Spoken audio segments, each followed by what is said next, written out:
What's going on, everybody? Adam Nogueira here with Living in SoCal, powered by Signature Real Estate Group, and today we're going to be getting into the pros and cons of living in Oceanside, California. Let's get into it. All right, con number one. When most people move to Southern California, or they're thinking about moving to Southern California, they think about nothing but sunshine, right? Unfortunately, that isn't the case. A lot of the time in Oceanside, especially west of the 5 freeway, you actually have a lot of overcast due to the marine layer. So, a good percentage of the year, you are going to have a lot of gray and gloomy days, unfortunately. And if you're not looking for that, you want to move actually a little further east towards, Vista, or even just east Oceanside, and you're going to get a lot more of those sunny days. Pro number one of the best features and benefits about Oceanside, California is you get a ton of bang for your buck. If you're considering looking for one of those coastal cities that you're going to get the most for your money, Oceanside is a great place for you to consider. The average sales price is $850,000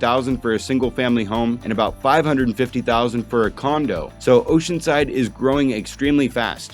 Growing up here in North County, we used to come out to the beach all the time, but we wouldn't really want to stick around after it got dark because it wasn't the most desirable area. That is not the case anymore. So as you're driving through the town, you're going to see, $1 million developments going in right next to these older homes that were built back in the 50s and 60s because it's constantly being developed right now. It's really going through a huge transition, and you will see the same thing as you're driving through the commercial areas as well. Con number two. So if you're commuting and you're planning on working in a different city besides Oceanside, commuting can be a challenge. You're looking at about 45 minutes to an hour and a half down to San Diego when there's a lot of traffic. To catch that early flight, you definitely want to make sure you plan your route ahead of time so that you don't miss those flights. And if you're going up towards LA or Orange County, your drive time can be anywhere from about an hour and 25 minutes to even 2 hours and 25 minutes if you're trying to hit LAX. So you definitely want to plan accordingly if you're planning on commuting. And also, before I forget, if you do like this page and you like the videos I'm creating, please leave a comment, like the page, and subscribe if you'd like more content like this. The more I understand of what you like and what you don't like, I'll try and recreate that for you as well moving forward. Pro number two, Oceanside is becoming a food mecca. There is such a variety of high-end restaurants near the coast with top-notch chefs that have flown in to create their business from around the world. You can find any type of variety of food that you're looking for, whether it's sushi or phenomenal barbecue or even that beautiful surf and turf dinner for those fancy occasions, or you just want to treat yourself for that weekend. And as far as, the more affordable options, you can find some great hole-in-the-wall spots all over Oceanside,